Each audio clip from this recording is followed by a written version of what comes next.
وسلم صلاۃ و سلام علیک یا سیدی یا رسول اللہ وعلی آلک و اصحابک یا نور اللہ۔ درود پاک پڑھیے تمام حضرات محبت کے ساتھ۔ اللہ محمد معدن الجود والکرم وآلہ وبارک وسلم صلاۃ و سلام علیک یا سیدی یا رسول اللہ سلام علیک یا نبی اللہ۔ تو جمعے کا دن ہے، یوم مشہود ہے کہ اس دن کا درود خصوصی طور پر سرکار دو عالم صلی اللہ تعالی علیہ وآلہ وسلم کی بارگاہ میں پیش کیا جاتا ہے، اور بڑی اس کے بارے میں روایتیں بھی ہیں۔ خاص طور پر فرمایا کہ اکثر علیہ صلاۃ یوم الجمعہ تھی کہ جمعے کے دن مجھ پہ کثرت سے درود پاک پڑھو، فَإِنَّهُ يَرِدُ عَلَيَّ، کہ بے شک وہ مجھ پہ پیش ہوتا ہے۔ تو اس پر صحابہ کرام رضوان اللہ علیہ مجمعین نے عرض کی بعد الموت یا رسول اللہ صلی اللہ علیہ وسلم، کہ یا رسول اللہ صلی اللہ علیہ وسلم آپ کے وصال فرمانے کے باوجود صحابی کا سوال نہیں ہے، سوال تو وہ جو آنے والے لوگ تھے آپ کی امت میں جو آپ کی حیات کا انکار کرنے والے تھے، تو ان لوگوں کو پیشگی جواب دیا جا رہا ہے، پہلے سے ہی ان کا ناطقہ بند کیا جا رہا ہے۔ تو آپ نے فرمایا نعم بعد الموت، کہ ہاں پردہ فرمانے کے بعد بھی مجھ پہ وہ درود پاک پیش کیا جائے گا۔ تو صحابی نے عرض کی یا رسول اللہ صلی اللہ علیہ وسلم قد ارم تھا، اور بعض روایتیں قد بلئی تھا، کہ یا رسول اللہ صلی اللہ علیہ وسلم مرنے کے بعد تو انسان کی ہڈیاں گل جاتی ہیں، ختم ہو جاتی ہے، مٹی ہو جاتی ہیں، تو ڈائریکٹ سوال تو یہ تھا کہ آپ کی ہڈیاں جو ہے وہ مٹی ہو جائیں گی۔ تو نبی کریم صلی اللہ تعالی علیہ وآلہ وسلم نے جواب دیا کہ ان اللہ حرم علی الارض ان تاکل اجساد الانبیاء، کہ اللہ نے زمین پہ حرام کر دیا ہے کہ وہ نبیوں کے جسموں کو کھائے۔ اچھا بات یہاں پہ پوری نہیں ہوتی، ایک تو ان کے جسم سلامت ہو گئے، تو کوئی کہنے والا کہہ سکتا تھا کہ بھائی جسم محفوظ ہو جاتا ہے باقی معاملہ ختم ہو جاتا ہے، لیکن حدیث شریف میں اچھا یہ اعلیٰ حضرت امام اہل سنت رحمۃ اللہ علیہ فرماتے ہیں یہ 10 کتابوں میں حدیث صحیح ہے، اور سیاہ ستہ کی 4 کتابیں ہیں جن میں یہ روایت ہے، الفاظ تھوڑے بہت تبدیل ہیں۔ تو آپ علیہ الصلوۃ والسلام نے مزید ارشاد فرمایا، مزید وضاحت کر دی کہ نبی اللہ حی، کہ اللہ کا نبی زندہ بھی ہوتا ہے۔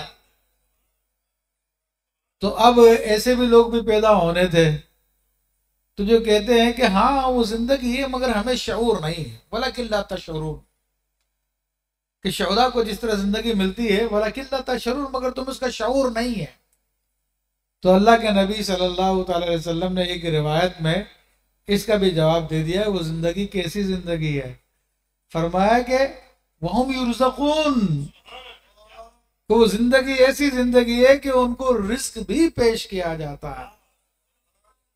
تو یہ وَلَكِنْ لَا تَشْعُرُونَ والی نہیں ہے، یہ بہت اعلیٰ قسم کی زندگی ہے، اور بڑے بڑے محققین نے لکھا کہ باقاعدہ ازواج مطہرات کے آپ کی بارگاہ میں پیش کی جاتی ہے، یہاں تک لکھا۔ تو جمعے کے دن خاص طور پہ فرمایا، ورنہ یہ جمعے کے دن خاص نہیں ہے درود کا پہنچنا، لیکن یہ عموم کے لیے ہے۔ ورنہ ایک روایت میں آیا کہ اللہ نے ایک فرشتہ میرے قبر شریف پہ مقرر کر دیا، تو وہ سارے زمانے کے درود و سلام سنتا ہے اور مجھے پیش کرتا ہے۔ تو یہ بھی نہیں، بلکہ دلائل الخراج شریف میں ایک روایت علامہ محمد بن سلیمان الجزولی الشاذلی رحمۃ اللہ علیہ نے بیان کی کہ نبی علیہ الصلوۃ والسلام فرماتے ہیں انا اسمع کلام اہل محبتی، کہ جو اہل محبت والے ہوں، چاہے جمعے کے دن ہو چاہے اتوار کا دن ہو، کوئی بھی دن ہو، کوئی بھی دن ہو، کوئی لمحہ، کوئی وقت ہو، کوئی جگہ ہو، کہیں پر بھی دنیا میں جو محبت کے ساتھ مجھ پہ درود پڑھتا میں خود اس کو سنتا ہوں. تو ایک مرتبہ محبت سے درود پاک پڑھ دیجیے.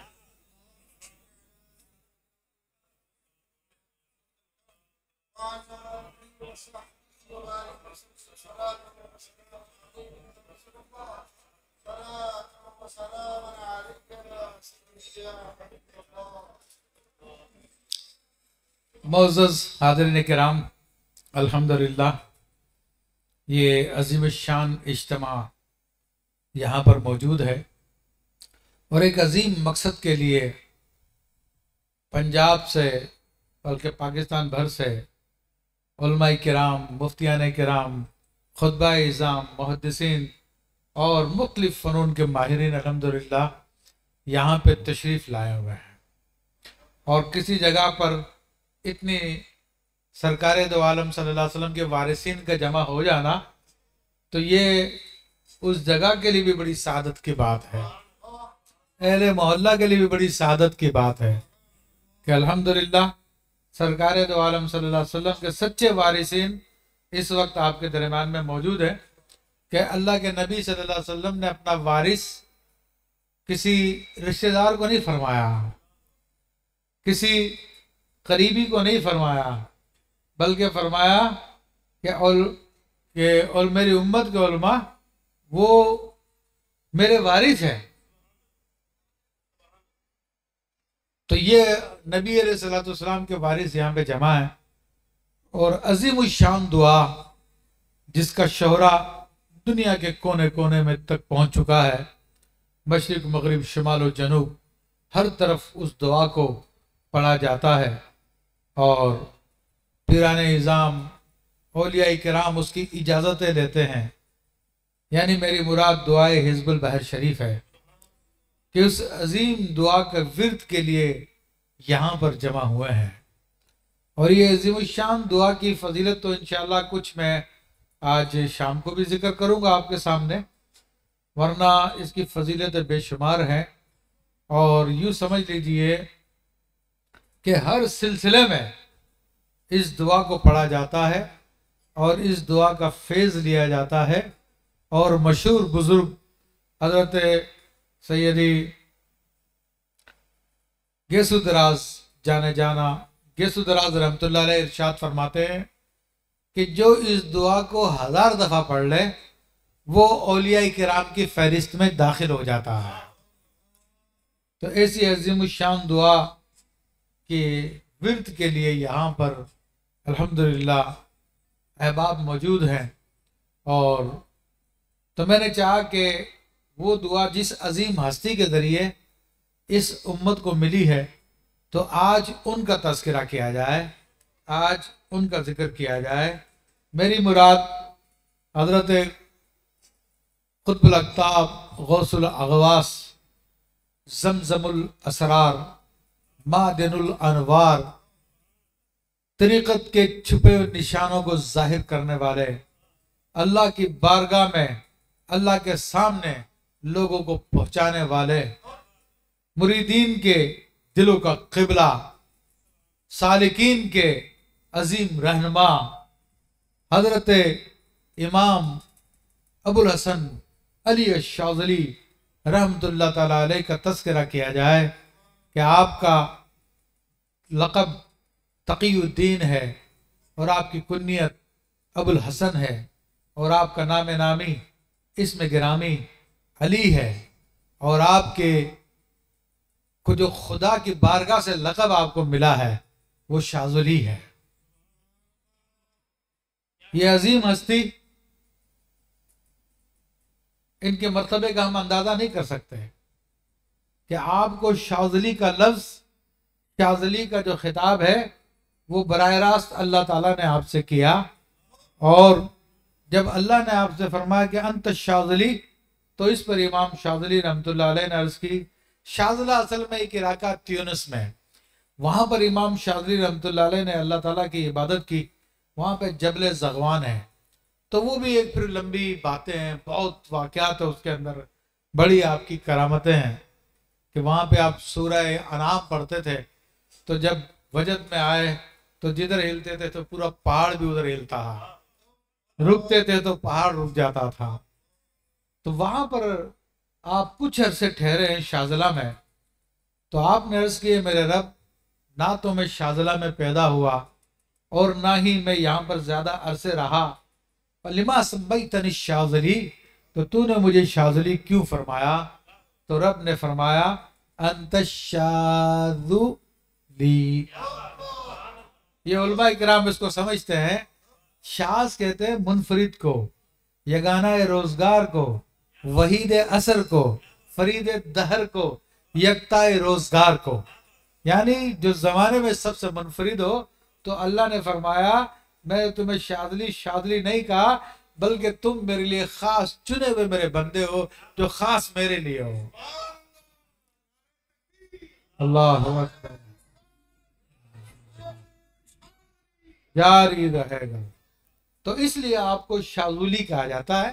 ہمارے ہندوستان پاکستان میں شاذلی کہتے ہیں، لیکن زال پر پیش ہے شاذلی، تو زال پر پیش ہے. تو عرب کی زبان سے جب بھی آپ سنیں گے تو بچہ بھی بولے گا تو شاذلی بولے گا. تو میں المغرب جو موراکو جسے کہتے ہیں، تو وہاں کے دور اسکار ایک ہمارے جو دادا پیر کا آستانہ ہے، وہ جنگلوں پہاڑوں کے اندر ہے، بنی آیات میں. بڑی مشکل سے ہم وہاں پر پہنچے تو ہماری ٹوپی پہ شاذلی لکھا ہوتا ہے. تو وہاں پہ چھوٹے چھوٹے بچوں نے جب دیکھا تو انہوں نے شاذلی نہیں بولا، وہ کہتے ہیں اس کی ٹوپی پہ تو شاذلی لکھا ہوا ہے. شاذلی یعنی بچے کو بھی اس کا تلفظ پتا ہے کہ یہ شاذلی ہے. تو آپ کا لقب اللہ تعالیٰ کی بارگاہ سے آپ کو عطا کیا گیا. آپ نجیب الطرفین سادات کرام میں سے ہے. اپنے والد کی طرف سے آپ کا سلسلہ نسب سیدنا امام حسن مجتبیٰ رضی اللہ تعالیٰ سے جا ملتا ہے، اور اپنی والدہ کی طرف سے آپ شہید کربلا سید الشہداء سیدنا امام حسین رضی اللہ تعالیٰ سے جا ملتے ہیں. تو یہ دونوں پاکیزہ نسبتیں آپ کو حاصل ہے. اور پھر آپ کی عظیم ایک یعنی منفرد ہے اس خوبی کے اندر، جس میں یہ خوبی کسی اور میں آپ سے پہلے جمع نظر نہیں آتی. وہ خوبی یہ ہے کہ آپ نسباً بھی امام حسین رضی اللہ تعالیٰ عنہ کی اولاد ہیں، اور طریقتاً بھی تصوف کے اعتبار سے بھی صرف واحد امام ابوالحسن شاذلی کی سند ہے کہ جو سیدنا امام حسن مجتبیٰ رضی اللہ تعالیٰ سے جا کے ملتی ہے. اور آپ کو معلوم ہے کہ امام حسن مجتبیٰ وہ شخصیت ہے کہ جو اس امت کے پہلے غوث الاعظم ہیں، اس امت کے سب سے پہلے قطب الاقطاب ہیں. تو انشاءاللہ مجھے موقع ملا تو اس کی میں وضاحت کروں گا، لیکن ابھی ڈائریکٹ میں آپ کی شخصیت کے حوالے سے بات کرنا چاہتا ہوں کہ آپ المغرب جس کو مملکت المغربیہ بھی کہتے ہیں، اور مشہور نام اس کا موراکو ہے، اور ہمارے یہاں پہ مراکش کے نام سے لوگ جانتے ہیں اسے. اس کا علاقہ سبتا ہے، اور اس میں غمارہ کے علاقے میں آپ کی ولادت ہوئی. وہیں پر آپ نے قرآن پاک حفظ کیا اور اپنے علاقے میں ابتدائی تعلیم حاصل کی.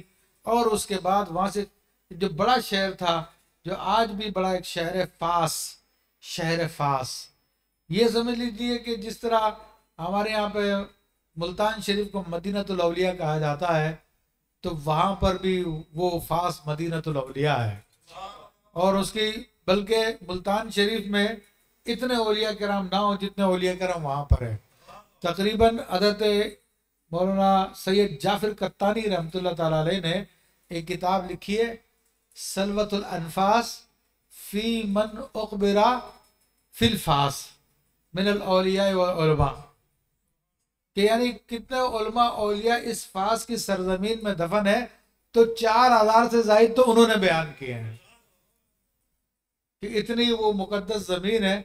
اور اس شہر کی خاص بات یہ ہے کہ جب سادات کرام پر ظلم ہوا اس زمانے میں، گزشتہ زمانے میں، تو سادات کرام دنیا کے مختلف علاقوں کی طرف نکل گئے اپنے جان کی، اپنے ایمان کی حفاظت کرنے کے لیے.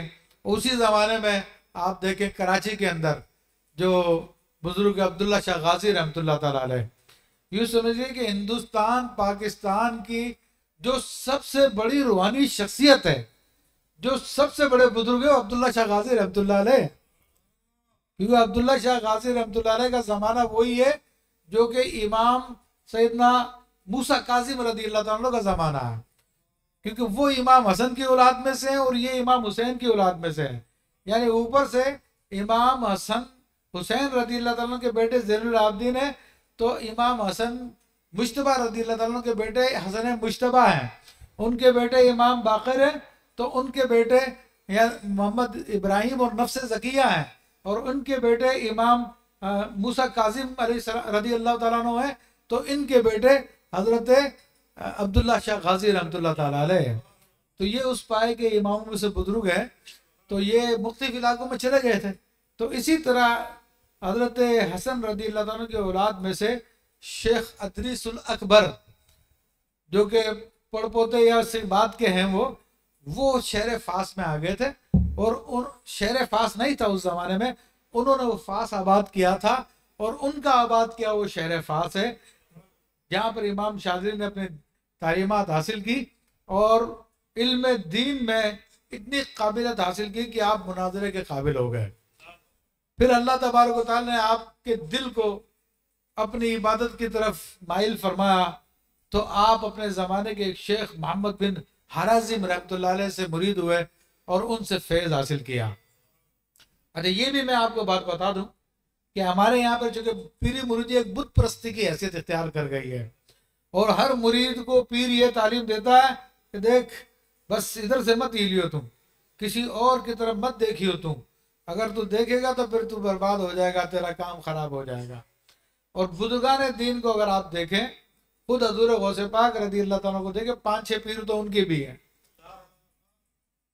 خود ان کے نانا جان ان کے پیر ہیں، خود اور کتنے مشائخ ہیں جن کے پاس جا کے حضور غوث پاک رحمۃ اللہ علیہ نے وہاں پہ باقاعدہ ان کا فیض لیا، سلسلہ لیا ان سے، اور خود جو ہے پھر جس شیخ کی طرف منسوب کیے جاتے ہیں وہ شیخ حماد ہیں رحمۃ اللہ علیہ، لیکن وہ بھی ایک عرصے تک اپنے آپ کو منسوب کرتے تھے۔ اس کے بعد جب آپ سے پوچھا گیا حضرت کہاں سے فیض لیتے ہیں، کہا اما فیم احمدہ فشیخ حماد، کہ جہاں تک ماضی کا تعلق ہے تو پہلے میں اپنے شیخ حماد سے فیض لیا کرتا تھا، والآن اغوص فی بحرین، اور اب میں 2 سمندروں میں غوطہ زن ہوں، بحر نبوت اور بحر فتوت، فتوت سے مراد بحر ولایت ہے۔ تو ہمارے یہاں پر جو اس کو عجیب معاملہ کر دیا گیا ہے، ورنہ یہ فیض لینے کا سلسلہ یہ کہیں بھی منع نہیں ہے، جو بھی آپ کو اللہ کا نیک بندہ نظر آئے آپ اس سے فیض لے سکتے ہیں، شریعت میں کوئی منع نہیں ہے۔ یہ تو نہیں ہے نا کہ حضور صلی اللہ علیہ وسلم کے 1,24,000 صحابہ کرام ہیں تو بولے جی میں تو صرف ایک صحابی سے سیکھوں گا علم دین اور کسی سے نہیں سیکھنا میں نے، یہ کیا بات ہوئی؟ وہ ساری کی ساری نہریں ہیں، وہ نہریں اسی سمندر سے جا کے تو مل رہی ہیں، تو اس سمندر کا پانی تو ان نہروں میں آ رہا، دریا کا پانی تو ان نہروں میں آ رہا۔ تو بزرگوں کا طریقہ کار رہا شروع سے، حضرت مجدد الفیضانی کے بارے میں تو کہتے 100 سے زیادہ پیر تھے ان کے۔ ہاں بعض بزرگوں کا یہ وہ ایک ہی شیخ پہ انہوں نے اکتفا کیا، ان کا ایک ہی جگہ سے کام بن گیا، یہ بھی ہے، لیکن یہ قاعدہ کلیہ نہیں ہے۔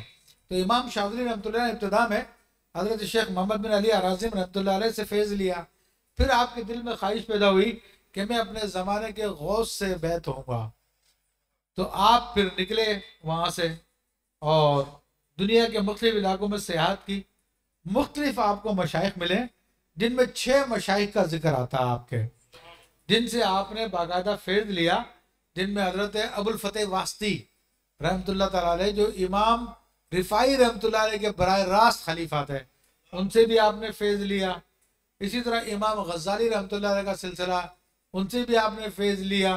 اسی طرح بعض لوگوں نے لکھا کہ سیدنا محی الدین ابن عربی رحمۃ اللہ علیہ سے بھی آپ کی ملاقات ہوئی، ان سے بھی آپ نے فیض لیا اور انہوں نے اپنی خلافتیں دی باقاعدہ آپ کو۔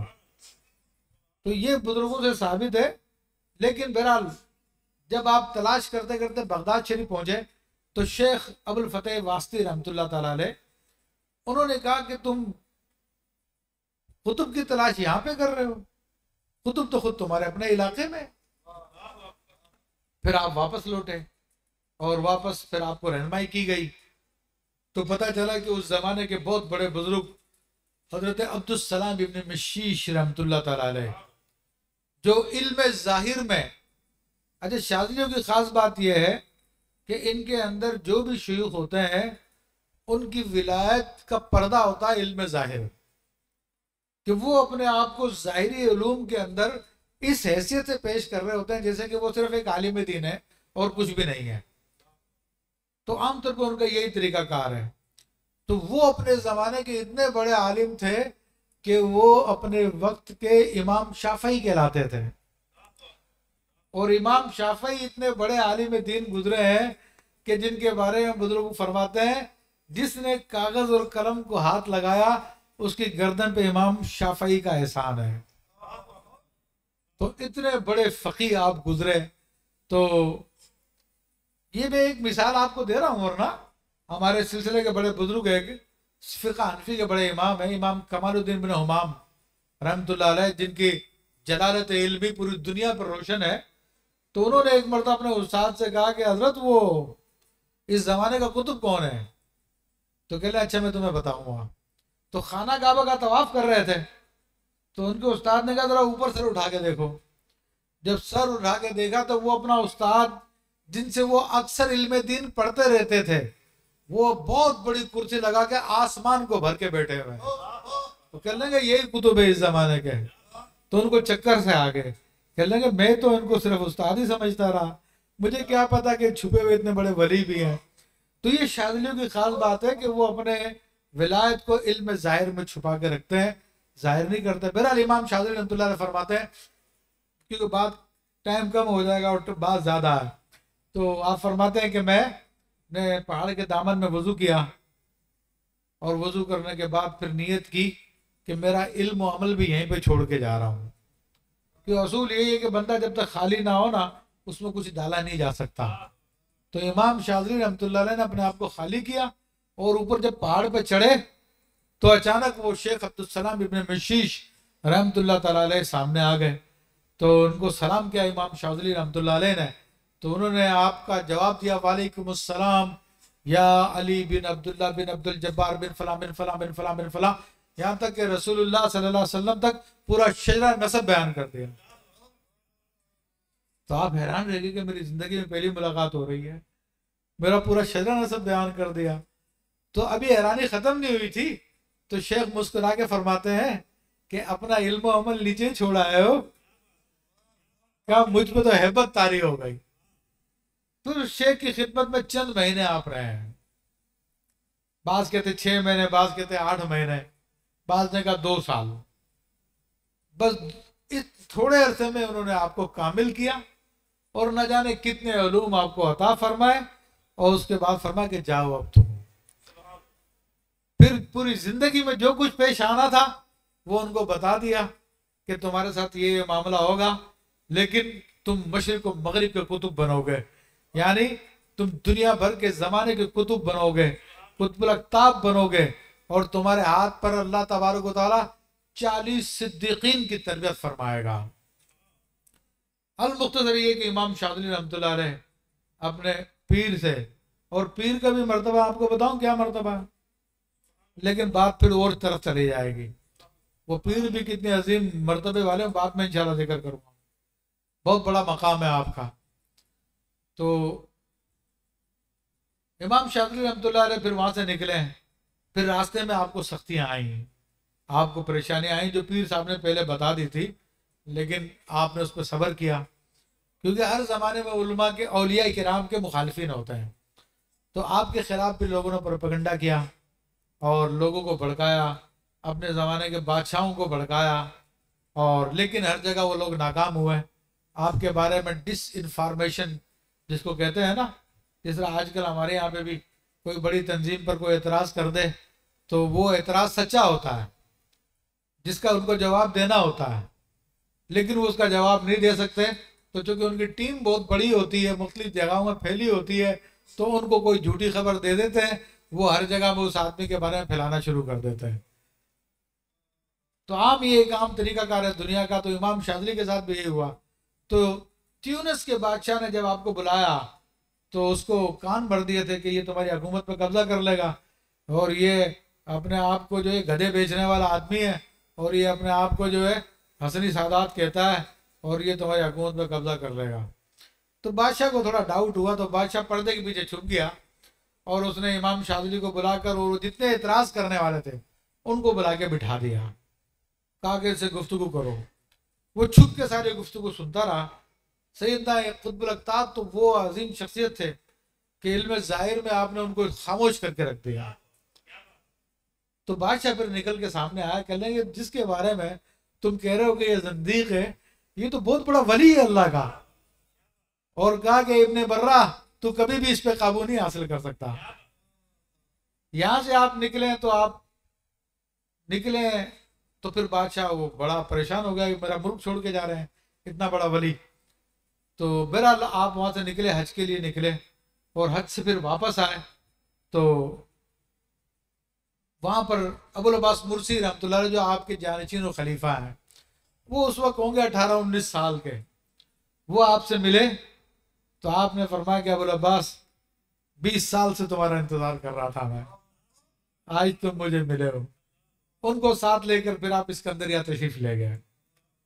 اسکندریہ پہنچے تو جب اسکندریہ میں بھی آپ کے خلاف پروپیگنڈا، اور اس سے آگے مصر کا جو بادشاہ تھا قاہرہ کا، اس کو آپ کے خلاف بھڑکایا کہ ہمارے یہاں کا ایک زندیق آ رہا جو ایسا ہے ویسا ہے، جنات سے کام لیتا ہے، فلاں ڈمکا، اس قسم کی باتیں پھیلائی۔ تو جو اسکندریہ کے لوگوں پہ بڑا ظلم ہو رہا تھا اس زمانے میں، تو آپ ان کی سفارش کے لیے پھر مصر کے بادشاہ کے پاس گئے۔ تو مصر کے بادشاہ کو آپ نے سفارش کی کہ اسکندریہ کے لوگوں پہ کچھ نظر کرم کرو، بھائی کیوں ان پہ زیادتی کر رہے ہو؟ کہ اللہ آپ لوگوں کی سفارش کرنے آئے ہو، تمہاری سفارش کون کرے گا؟ کہ اللہ اب تم یہاں سے نہیں جا سکتے، تمہارے خلاف رپورٹیں ہمارے پاس آ چکی ہے۔ تو امام شاذلی رحمۃ اللہ نے فرمایا کہ تم کیا بات کر رہے ہو کہ تم مجھے روکو گے یہاں پر؟ تو سامنے دیوار دیکھا، میں چاہوں تو یہاں سے نکل جاؤں، دیوار پھٹ گئی۔ آپ نے فرمایا میں چاہوں تو یہاں سے نکل جاؤں، یہاں کی دیوار پھٹ گئی۔ یہاں پہ اشارہ کیا، یہاں کی دیوار پھٹ گئی، یہاں پہ اشارہ کیا، یہاں کی دیوار پھٹ گئی۔ تو بادشاہ آپ کے عقیدت مندوں میں شامل ہو گیا۔ تو امام ابو الحسن شاذلی رحمۃ اللہ علیہ بڑے باکرامت بزرگوں میں سے ہے، مگر یہ سارے کے سارے معاملات آپ نے چھپا کے رکھے ہوئے تھے، لیکن جب اعلان کرنے کا حکم ہوا پھر آپ نے اعلان بھی کیا، اور پھر وہ وقت آیا کہ جب آپ کو حکم دیا گیا تو آپ جب چلتے تھے تو آپ کے ساتھ 70 ہزار آدمی چلتے تھے، اور زمانے کے بڑے بڑے فقراء، بڑے بڑے اولیاء کرام آپ کے ساتھ چلا کرتے تھے۔ اور باقاعدہ علامہ عبدالرؤف مناوی رحمۃ اللہ علیہ نے لکھا کہ آپ کے آگے طبل بجائے جاتے تھے، آپ کے سر پہ جھنڈا لہرایا جاتا تھا، اور اعلان کیا جاتا تھا جو قطب زمانہ سے ملنا چاہے، جو غوث زمانہ سے ملنا چاہے، وہ ابو الحسن شاذلی کے پاس آ جائے۔ اللہ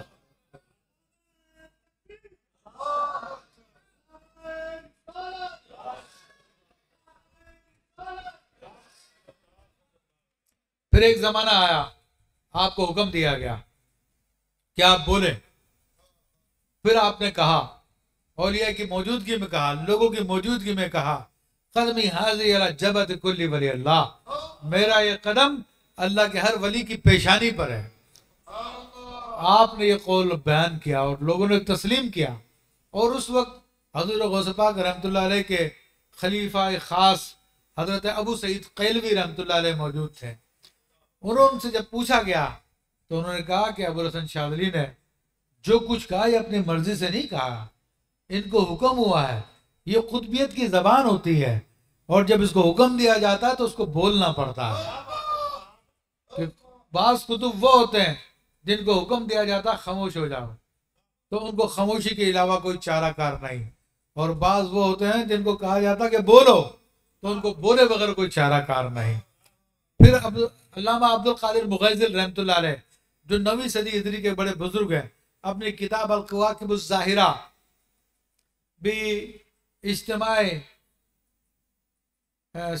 باجتماع اولیاء والعلماء یکزتاً بسید الدنیا والآخرہ، تقریباً 800-900 صفحات کی کتاب ہے یہ۔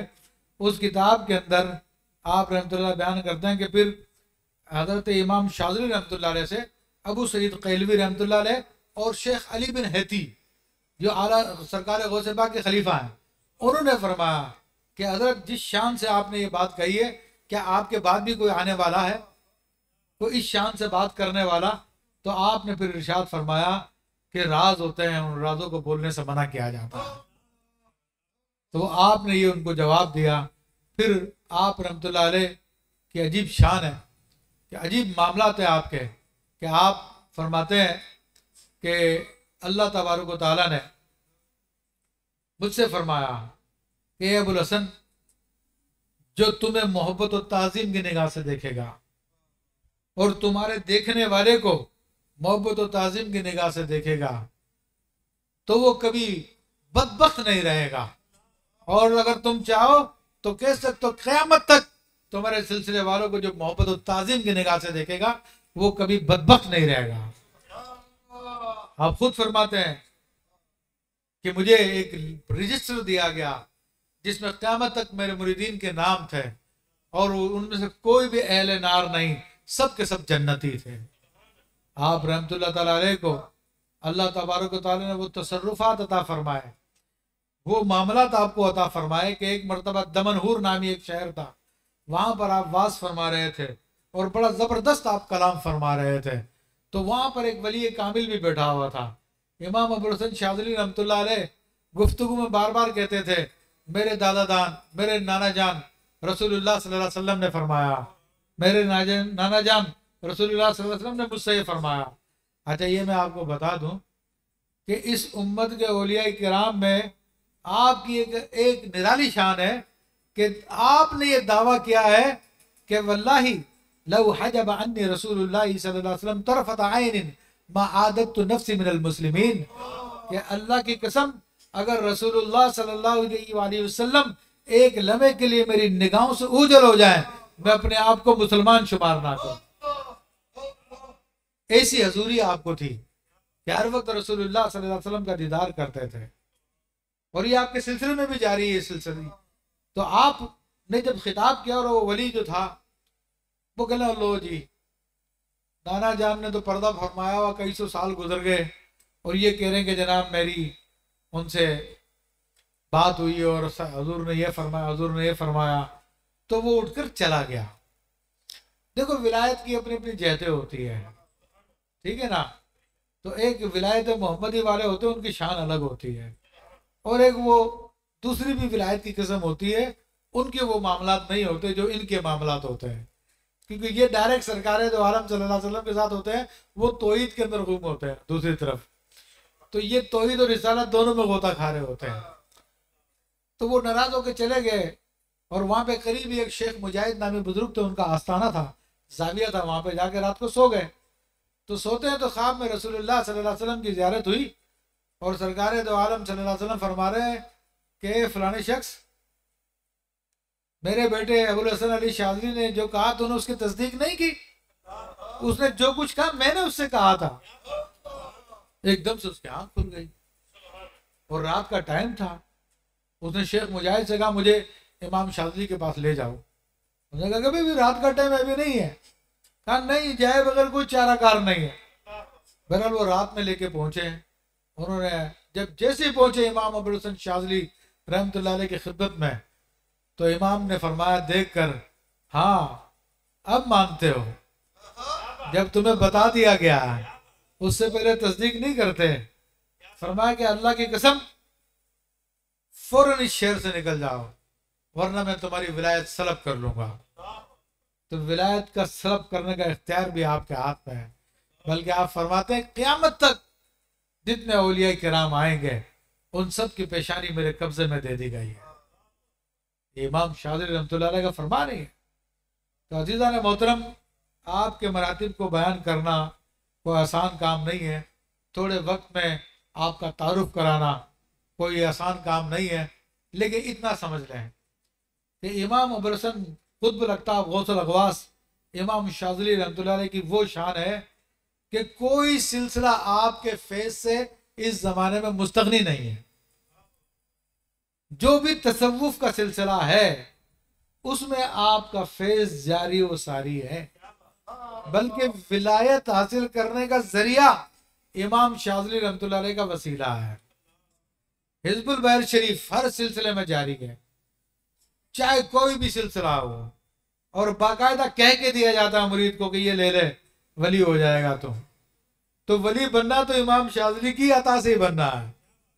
اور دلائل الخیرات شریف درودوں کی کتاب ہے، کون سا سلسلہ جس میں نہیں پڑھی جاتی؟ ہر سلسلہ اس کو پڑھتا ہے، اور باقاعدہ اجازت دی جاتی ہے کہ بھائی یہ تمہیں رسول اللہ کی بارگاہ میں پہنچا دے گی، یہ تمہیں اللہ کا ولی بنا دے گی. یہ فیض کس کا ہے؟ یہ فیض بھی امام شاذلی کا ہے، جو امام محمد بن سلیمان الجزیلی الشاذلی سے ظاہر ہوا. تو وہ کہا کہ دو عالم میں بجا ڈنکا امام شاذلی کا ہے، جہاں بر میں روا سنکا امام شاذلی کا ہے. دو عالم میں بجا ڈنکا امام شاذلی کا ہے، جہاں سے اعراب ہوتے ہیں خدا کے اولیاء بے شک، ولایت کا ہنسی چشمہ امام شاذلی کا ہے. تو اللہ تعالیٰ سے ہم دعا کرتے ہیں کہ ہمیں خود برکتا غوث الاقواس سیدنا امام ابو الحسن علی شاذلی کا فیض عطا فرمائے اور ان کا خصوصی قرب عطا فرمائے. آمین بجاہ النبی الامین. جزاکم اللہ خیر.